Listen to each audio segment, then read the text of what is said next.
আমাৰ PMC Nilbagan model উচ্চতৰ মাধ্যমিক বিদ্যালয় পৰীক্ষা কেন্দ্ৰত 554 অৰ্থাৎ 554 গৰাকী পৰীক্ষাৰ্থী আজি অৱতীৰ্ণ হৈ আছে আৰু 9খন বিদ্যালয়ৰ ছাত্ৰ ছাত্ৰী ইয়াত অৱতীৰ্ণ হৈ আছে। আমি আজি এই পৰীক্ষাৰ প্ৰথম দিনটোত আজি ইংৰাজী পৰীক্ষা আছে। প্ৰতিজন ছাত্ৰ ছাত্ৰীক আমি শুভেচ্ছা জ্ঞাপন কৰিছোঁ। কেৱল এই চেণ্টাৰৰ নহয়, সমগ্ৰ অসমৰ যিমান পৰীক্ষাৰ্থী আছে সকলোকে আমি শুভেচ্ছা জ্ঞাপন কৰিছোঁ। আৰু আমাৰ এই চেণ্টাৰত আমি ছাত্ৰ ছাত্ৰীসকলৰ কাৰণে সকলো ধৰণৰ ব্যৱস্থাপনা আমি কৰিছোঁ। তেওঁলোকৰ খোৱা পানীৰ পৰা আৰম্ভ কৰি তেওঁলোকৰ সুন্দৰভাৱে ফিস্কিং সকলোখিনি কথা খুব সুন্দৰভাৱে আমি কৰিছোঁ। আৰু ছাত্ৰ ছাত্ৰী যাতে কোনো অসুবিধা নোপোৱাকৈ অতি ধুনীয়াকৈ তেওঁলোকে পৰীক্ষাত অৱতীৰ্ণ হ'ব পাৰে, তাৰ কাৰণে আমি সকলোখিনি ব্যৱস্থা কৰিছোঁ। আৰু আমি দেখিছোঁ ছাত্ৰ ছাত্ৰীখিনি সুখী, অতি ধুনীয়াকৈ তেওঁলোকে পৰীক্ষাত অৱতীৰ্ণ হৈ আছে। হয়, আজি মোক ইয়াত ছুপাৰভাইজিং অফিচাৰ হিচাপে দিছিলে ডিষ্ট্ৰিক্ট হেৰিৰ পৰা। ভাল লাগিছে, মানে আটাইতকৈ যিটো পৰিৱেশ, এটা এক্সামিনেশ্যন চেণ্টাৰৰ যিটো পৰিৱেশ, চাফিচিয়েণ্ট ৰুমবিলাকৰ যিটো লাইটিং ফেচিলিটি, মানে ডেস্ক বেঞ্চৰ এৰেঞ্জমেণ্ট, বা মই প্ৰায় 7:30 মই ইয়াত প্ৰেজেণ্ট আছিলোঁ। আমাৰ চেণ্টাৰ ইনচাৰ্জে 7:45 মানত আহি পাইছে থানাৰ পৰা কুৱেশ্যন পেপাৰখিনি লৈ।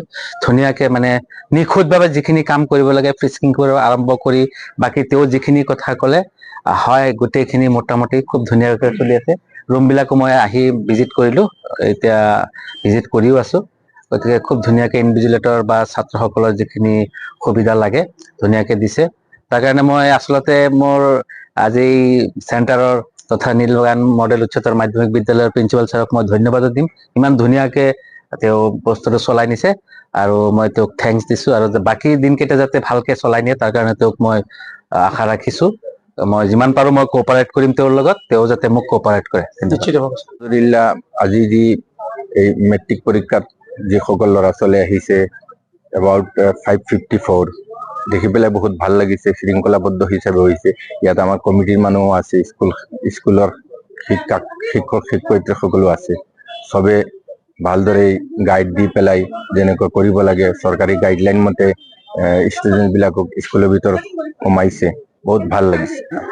মেট্ৰিক ফাইনেল পৰীক্ষা অৰ্থাৎ যি পৰীক্ষাটো আৰম্ভ হৈছে, গোটেই অসমতে 4,29,000 ল'ৰা ছোৱালী পৰীক্ষা দি আছে 944 চেণ্টাৰত। তাৰে ভিতৰত আমাৰ নীলবাগান মডেল হায়াৰ ছেকেণ্ডেৰী চেণ্টাৰটো, আমাৰ নীলবাগান মডেল হায়াৰ ছেকেণ্ডেৰী চেণ্টাৰৰ এটা বিশেষ সুনামো আছে।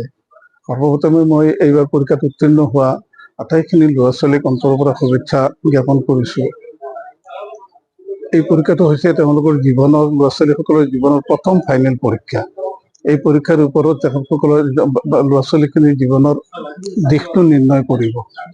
বহুত আশা প্ৰত্যাশাৰ মাজত মনত ৰাখি পেলাই অভিভাৱকসকল, শিক্ষক শিক্ষয়িত্ৰীসকল তথা ছাত্ৰ ছাত্ৰীয়ে, সমাজৰো বহুতখিনি আশা থাকে ছাত্ৰ ছাত্ৰীখিনিৰ ওপৰত।